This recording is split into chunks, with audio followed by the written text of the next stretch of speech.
amenaza o como oportunidad para descubrir cómo eres al enfrentarte a él. Como oportunidad. Como oportunidad. Pero también ahí descubres cómo eres. Bueno, yo creo que descubres cómo eres, pero no deja de ser una oportunidad para valorarte. Claro, para poder vencer tú ese miedo y valorar si puedes con él o no puedes con él. Muy bien. Belén, ¿por qué el cambio produce miedo? ¿Por qué crees que el cambio produce tanto miedo, que tenemos las consultas llenas de miedosos? Hombre, pues porque es un momento de incertidumbre, es que el cambio no sabe si es a mejor o es a peor, ¿no? Yo creo que en la vida está llena de cambios, ¿no? Y el no arriesgarse a dar el paso al cambio, te puedes perder muchas cosas buenas, ¿no? Yo creo que sin lugar a dudas. Marisa, ¿existe renuncia a oportunidades por miedo a fracasar o ser rechazado? ¿Tú crees que la gente renuncia a dar el cambio por decir, joder, se van a dar cuenta de que voy a fracasar, de que soy inútil, de que no soy valioso? Sí, porque en este país somos así. Quiero decir, en este país, en cuanto te haces mal, una empresa te dice, uy, esto es un fracasado. Qué mal. O sea, en vez de decir, oye, claro, es que, o sea, no deja de ser una oportunidad pues para darte cuenta de que lo has hecho mal y cuando vuelvas a reenfocarlo de otra manera. Entonces, bueno, yo creo que aquí sí. Y por ejemplo, Belén, ¿tú qué opinas? ¿Tú consideras que el factor educacional, la cultura en la familia en que nacemos, influye a la hora de gestionar el miedo? Indudablemente, si tú tienes... ¿En tu familia lo habéis gestionado? Hombre, yo creo que si tienes una familia muy conservadora, que lo que busca es la estabilidad, que lo que busca es no arriesgar, que lo que, bueno, pues indudablemente todos esos inputs te van llegando desde pequeños, ¿no? También el colegio juega un factor muy importante. En Estados Unidos, desde luego que yo, vamos, soy una abanderada del emprendimiento, lógicamente creo que potencian, fíjate lo que hablamos siempre del sueño americano, ¿no? Potencian el emprendimiento, potencian crear, sí, desde luego, la creatividad desde el minuto, desde que son pequeños, claro que influye. Marisa, te pregunto, ¿tú crees que el miedo, decir siento miedo, bueno, la gente dice tengo miedo, hay que decir siento miedo, a partir de ahora siento miedo, decir siento miedo o tengo miedo está mal visto y es un signo de debilidad? ¿Tú crees que la gente lo dice? O sea, tú oyes de vez en cuando decir a alguien... Yo desde luego lo digo todos los días. Creo que no a todas las personas, evidentemente tú lo que no puedes hacer es transmitir el miedo en una empresa a la gente que está trabajando con tu equipo, porque evidentemente eso es contraproducente. Pero decirlo es sano. Lo dices. Yo lo digo. Vale, pues y es lo muy seguiré sano diciendo. decirlo, pues sigo diciendo porque esa es la filosofía de nuestra escuela, que reconocer el miedo, pero... Vale, Belén, relacióname dos palabras, miedo y creatividad. Pues yo para relacionar esas dos palabras que se voy a contar un ejemplo que me pasó a mí, que nos pasó, bueno, a mí y a mi socia el año pasado, ¿no? El año pasado la publicidad, desde luego, en nuestro sector cayó en picado y nuestro modelo de negocio es publicitario. Y durante el primer trimestre lo pasamos muy mal, o sea, no entendíamos cómo en el 2013 habíamos tenido un 20% de crecimiento en la facturación y de repente llega el 1 de enero y desde el 1 de enero hasta el 31 de marzo empieza a caer en picado, ¿no? En el momento que te encuentras en ese momento de ¿pero por qué está cayendo la publicidad? ¿Qué vamos a hacer? No pertenecemos a ningún grupo editorial y por lo tanto no tenemos ningún apoyo, somos una pyme. Y desde luego mi socio invirtió y... Con lo cual te encuentras en un momento en el que tu creatividad, o sea, creatividad al poder, o sea, hay que encauzar la facturación de esta compañía, ¿no? Y yo creo que en ese momento en el que te encuentras con ese miedo, ¿no? De cómo afrontas lo que hablábamos antes, de las nóminas de todos tus empleados a final de mes, de tu financiación, pues bueno, en nuestro caso se nos ocurrió que, bueno, como yo también había trabajado en L'Oréal y justo era patrocinador de Cibeles Fashion Week, ¿por qué no montar un Cibeles Fashion Week para niños? Ha sido la bomba. Y montamos el Petit Fashion Week en mes y medio, se nos ocurrió y que era un evento que se salía del mundo on al mundo off. Nos asustaba muchísimo porque digo, bueno, estamos alquilando un palacio en la calle Miguel Ángel. Entró Disney, entró Lancôme, entró Sanyong, entró Samsung, entró Nestlé. O sea, conseguimos que nos apoyasen en un proyecto que todavía no tenía credenciales. Grandes anunciantes que decíamos, bueno, ahora hay que llenar el espacio, los niños tienen que desfilar bien. Bueno, ahí dije, esto me está quitando años de vida, ¿no? Creo que fue creatividad al poder en un momento de miedo y de reinventarse y de reenfocar otras vías de facturación cuando tienes un problema en tu empresa. Vale. Marisa, ¿tú crees que el miedo puede manejar las relaciones personales? ¿Tu miedo te puede manejar las relaciones personales? Por ejemplo, sentirte insegura con alguien, sentir miedo, ¿te puede manejar? Hay personas que sí, otras personas que no, yo creo, pero yo creo que sí que puede manejar. Sí, ¿no? Sí, yo creo que sí. Vale. Y Belén, el autolenguaje negativo, no puedo, no soy capaz, ¿es el vehículo por el que el miedo triunfa? Hombre, claro que sí, es que es destructivo, es decir, el estar pensando que no eres capaz, que no puedes, al final puedes llegar a pensar que realmente no puedes, ¿no? Yo creo que totalmente, que es destructivo, sí, sí. Vale. Y ya la última pregunta, que es bastante fácil. Marisa, la incertidumbre que provoca el miedo no afecta por igual a todas las personas. A una las bloquea, que es lo que yo he dicho, y a otra las beneficia, las impulsa a la acción. ¿En qué lado estás tú? A mí desde luego me da beneficio. Y te impulsa a la acción. Y tú cada vez haces más delegaciones. A mí me gusta, pues, decir, yo creo que en el fondo a mí me gusta tener miedo. Porque si no, estás más activa. No sabría hacerlo realmente. Porque siempre lo he hecho con miedo. Entonces, a mí desde luego, sin lugar a duda, me impulsa. Te impulsa. Y es verdad que a otras personas no les impulsa, ¿no? Pero yo desde luego estoy en el lado que me impulsa totalmente. Muy bien. Y Belén, para terminar, ¿cuántas veces te has considerado víctima del miedo y cómo has reaccionado? Víctima del miedo diariamente, antes lo decíamos, víctima, o sea, miedo tienes, creo que, vamos, en mi caso yo es diariamente, es decir, porque te vas marcando, además, cada día te marcas nuevos objetivos y cada día tienes más miedo, ¿no? Yo creo que, yo siempre digo que gracias al miedo he conseguido esos cambios en mi vida, ¿no? Yo creo que el miedo bien canalizado puede ser tu mejor aliado, es decir, es que te mantiene activa, o sea, el hecho de tener miedo a no poder, yo qué sé, imagínate, el miedo a no poder pagar las nóminas de los empleados, el miedo a no poder estar con tus hijos, el miedo pues te activa a buscar formas para poder lograrlo. Desde luego creo que el miedo bien canalizado es el mejor aliado. Bueno, oye, os quiero dar las gracias a las dos porque, bueno, sois dos cracks emocionales. Realmente... Gracias a ti. No. Realmente son dos piedras emocionales. Y bueno, y quiero dar las gracias otra vez a Avante y sobre todo a la figura de Gadea, de Beatriz Alarcón, de Beatriz Zavala, que realmente nos lo han puesto todo facilísimo, todo facilidades. Queremos hacer el encuentro emocional, a todos nos decían que sí, todo les parecía estupendo.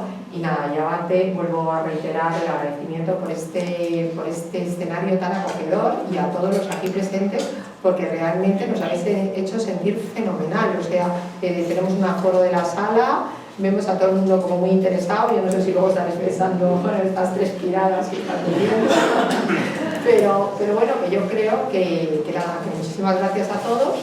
Y sí, y yo creo que Belén, si te despides un poco el acto o dices un poco... No, la has tenido fenomenal, simplemente pues abrir un turno de preguntas. Muy bien, perfecto. Muy bien. Comentar algo, preguntaros algo. Sí, porque que las pregunten un poquito. Sí.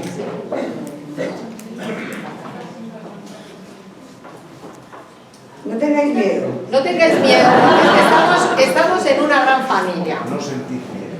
Sentir miedo.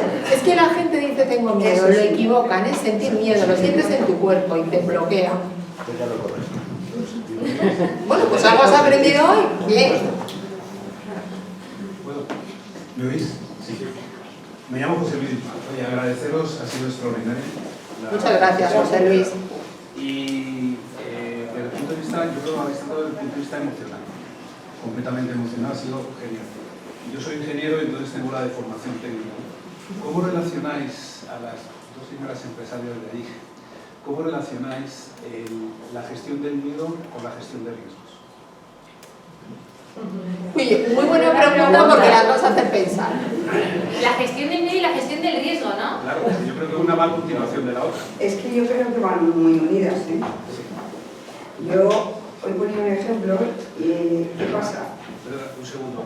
La gestión de riesgos tiene una técnica, hay una un procedimiento detrás, unos métodos de cálculo y unas proyecciones. En cambio, de la gestión del miedo es demasiado personal, demasiado... Mira, yo te voy a poner un ejemplo de mi compañía. El departamento de riesgos con el departamento comercial están siempre enfadados porque el de riesgos dice no y el de comercial dice sí. Y al final, ¿sabes lo que hacemos? Es que en el comité de dirección lo que hacemos es que yo lo valoro y como voy a pasar miedo, pues lo admito o no lo admito, porque en definitiva yo soy la empresaria y la que me lo voy a jugar. Estoy poniendo este ejemplo un poco por si te puede servir como respuesta a lo que me has preguntado. Evidentemente, la gestión de riesgos está medida, la de miedo no. Entonces, es una decisión personal mía de decir, esta gente dice que no y esta gente dice que sí, porque evidentemente entonces tengo que ser yo la que al final, por una gestión emocional, diga sí o no. Yo en mi caso somos nosotras las que asumimos el riesgo y asumimos nosotros, evidentemente, cuando nos lanzamos a emprender con un business plan claro, ¿vale?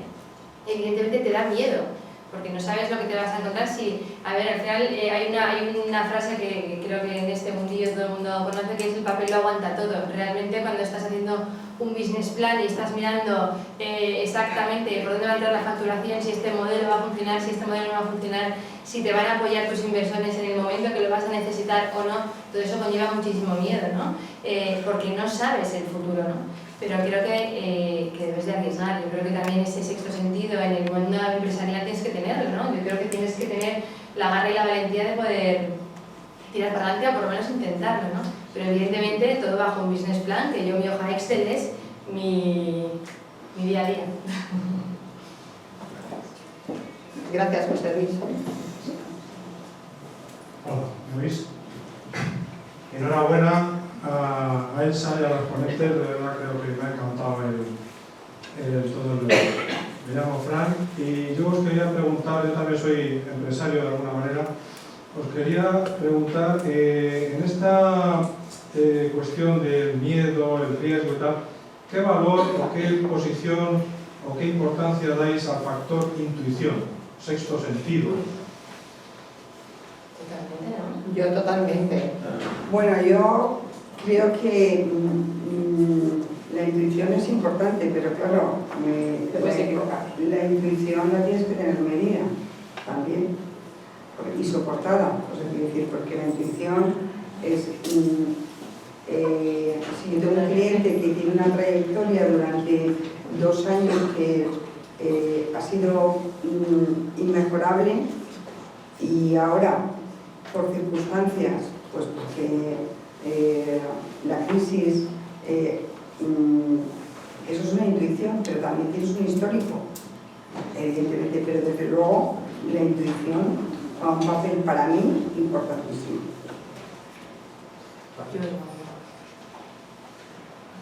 Yo totalmente de acuerdo, Fran. Gracias.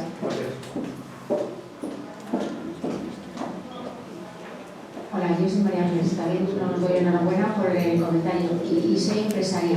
Y mi pregunta es, ¿consideráis que el miedo es una cuestión de género? Es decir, ¿reacciona de distinta manera un hombre o una mujer al riesgo, al miedo, al riesgo y al miedo? Mira, yo voy a abrir un poco lo que yo veo.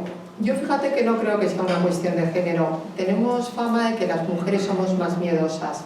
Yo en mi consulta veo a hombres y a mujeres y te puedo asegurar que he visto a muchos hombres con miedo y realmente verlos llorar en la consulta del pánico que tienen. Te hablo de directivos de altas empresas y todo.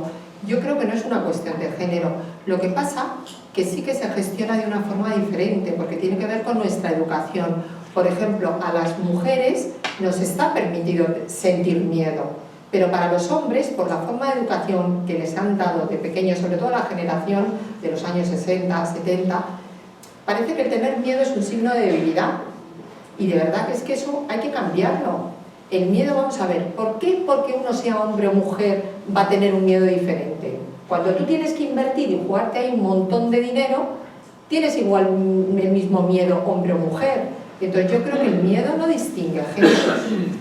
Es un poco la educación que te hayan dado en tu casa, ¿sabes? En la cultura familiar, yo creo que no tiene por qué ver. Yo he visto hombres que tienen mucho miedo, que además me parece estupendo que lo expresen, y he visto a mujeres que realmente se han reído de sus parejas porque decían en las consultas que tenían miedo, lo cual me ha parecido deplorable, ¿sabes? Entonces yo creo que no es una cuestión de género. He contestado esta porque la he visto más relacionada con lo que es mi clínica, ¿sabes? Yo soy empresaria en el ámbito médico, tengo mi clínica, y realmente, de verdad, yo es que el tema de género no diferencio. O sea, no, o sea, todos tenemos derecho a sentir miedo, y también tenemos que tener esa necesidad de sentir miedo. Es que no somos supermanes. O sea, ¿qué es eso de que la mujer, tú eres mujer y lo puedes sentir, y tú eres hombre y te aguantas y das ahí el do de pecho? No, querida, aquí todos somos iguales, porque queremos ser iguales para todo, pues para el miedo también. Muchas gracias, ¿eh? Una pregunta muy buena. Hola, yo soy Fabiola y muchas gracias por la presentación porque realmente es fantástica. Yo quería preguntaros, yo trabajo en una multinacional, ¿cómo se puede gestionar el miedo en un entorno narcisista? Pues mira, gestionar el miedo en un entorno narcisista es complicado. Te voy a decir por qué. Porque la personalidad narcisista, mira, aquí tenemos en esta sala muchos psicólogos. Están psicólogos de nuestra escuela, está Charo López Ibor, que es psicóloga, y realmente la personalidad narcisista es la más complicada de manejar, porque él es el que lo sabe todo. Lo sabe todo, él tiene que sentirse importante, él ejerce la autoridad sobre el otro creándole miedo, o sea, asustándolo. Entonces, si realmente tienes a personas narcisistas, lo que les tienes que decir es que pasen por nuestra consulta. Porque son muy difíciles de gestionar. De verdad, y es una pena porque sufren un montón. Sufren un montón. Pero lo malo es que me puedes sentir miedo a decirle al ególatra que se pase por tu. Claro. Entonces ahí lo que hay que manejar son los mensajes yo, en vez de los mensajes tú. No decirle, tú tienes que ir a ver a la doctora Martín porque eso te va a quedar mal, pero tú tienes que decirle, yo hay veces que me siento alterado. ¿A ti no te pasa que a veces te notas como que no estás bien, que tal, que no sé qué? Le haces generar una duda en él y luego se va y dice, oye, pues a ver si este tío tiene razón, es que realmente no estoy bien. De vez en cuando tengo unas explosiones desmesuradas, unas reacciones de repente que ataco a todo el mundo y de repente me lo pongo a besos. Porque los narcisistas son así, un día te adoran, te elevan arriba, eres la narcisista y al día siguiente te dicen, mire, ¿sabes lo que le digo? Que usted como terapeuta no vale nada. Y entonces ahí tienes que jugar un poco con el conflicto que te crea el narcisista, ¿verdad, Rosa? Y decirle, pues hombre, vamos a ver qué está pasando detrás de todo esto. Pero es muy buena esa pregunta, porque normalmente la persona no se atreve. Pero hay que cambiar el mensaje tú por el mensaje yo. Es decir, yo hay veces que me siento mal, como que me siento irritable, como que lo que dicen los demás no lo considero. Oye, esto podría ser a lo mejor, y luego me doy cuenta de que qué razón tienen los demás. Le abres un poco los puntos de mira, le haces cambiar un poco, pero como vayas directo a decirle usted necesita, vas mal, realzas su narcisismo. Narcisista es peligro. Pues nada, muchas gracias. Y no sé si hay alguna otra pregunta. ¿Alguien se anima a preguntar más? No sé cómo vamos de tiempo, ¿vale? Yo creo que vamos bien, ¿no? Sí, la última pregunta. Muy bien. Hola, quería decir una cosa. Estoy muy de acuerdo en lo que habéis planteado de que el miedo tiene una parte muy positiva. Pero como mujer y con tres mujeres que habéis hablado, me gustaría reivindicar el papel de de mujer que no puede con todo. O sea, yo creo que eso es un arma en el que nos hemos metido que al final no me gusta. O sea, al final no sé si las mujeres aquí me entendéis, pero sí, yo te entendido. Eso también nos lo podemos permitir. Que tú la percepción que has sacado, que nosotros enfocamos que somos mujeres que podemos con todo. Pues no. Un poco sí. No. Entonces, yo no. Pues te voy a aclarar un poco esa situación. Nosotros no podemos con todo. Lo que pasa es que nosotros somos arriesgadas, nos arriesgamos. Perdóname, pero te voy a decir exactamente en qué dos puntos me saca esa conclusión. Una en la de Alicia, Marisa Camacho. Cuando decía que ella siente miedo en su empresa, pero no por sí misma, sino por los demás.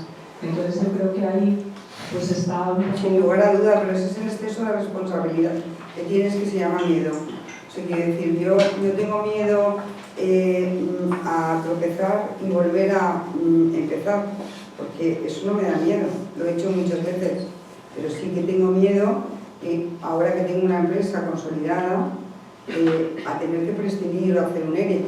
Eso yo estoy de acuerdo en que ese es un miedo prioritario, pero que no es...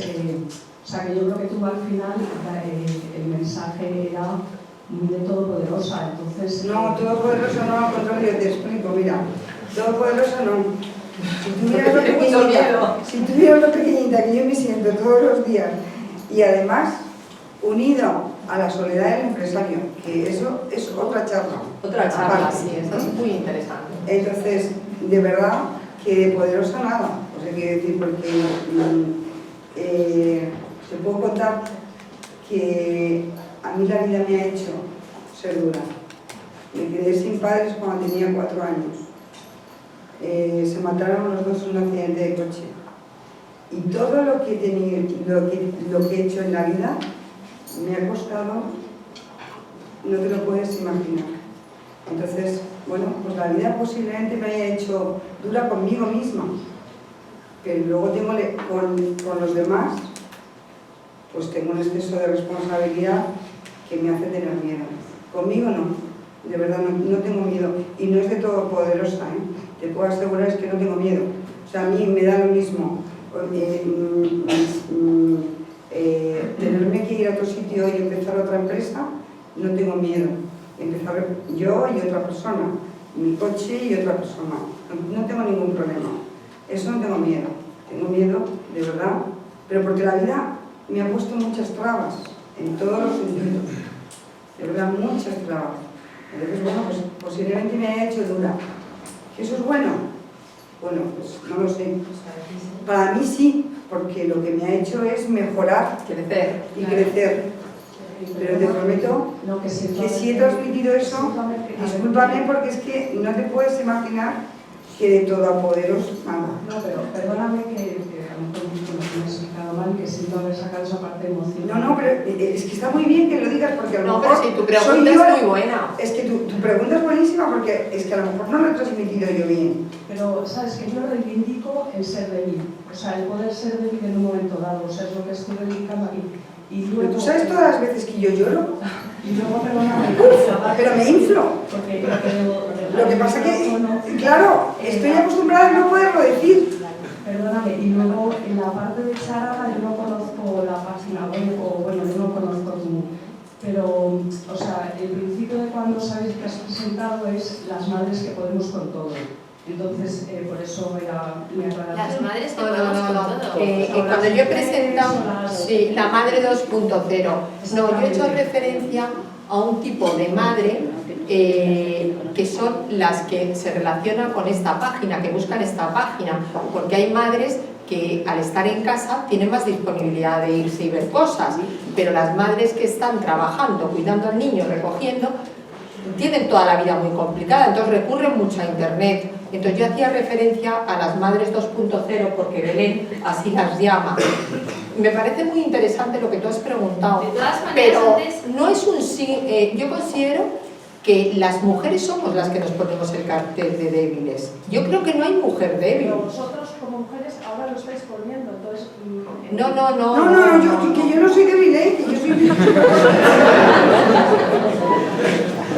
Ya lo digo, Pero vamos. Pues yo me considero muy fuerte en muchas cosas y muy débil en otras.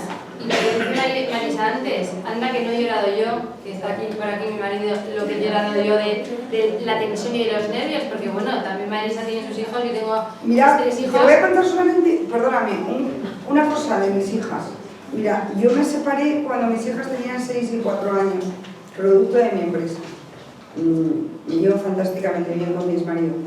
Y a mis hijas les robé tanto tiempo que ahora que son mayores, trabajan las dos conmigo, terminaron su carrera y trabajan conmigo. ¿Sabes cómo las he podido compensar todo el tiempo que les he robado de pequeñas? Dándoles 4 meses más de lactancia para que se lo regalen a sus hijos que no se lo puede dar. Entonces, fíjate lo triste que es y las veces que he llorado yo cuando me ha llamado una chica por teléfono de casa, me ha dicho, es que tiene el oído reventado y no he podido oír. Ese es el sentimiento de madre que tenemos todos, ¿eh? Y el de padre también, ¿eh? Pero yo sigo siendo fuerte, a pesar de eso.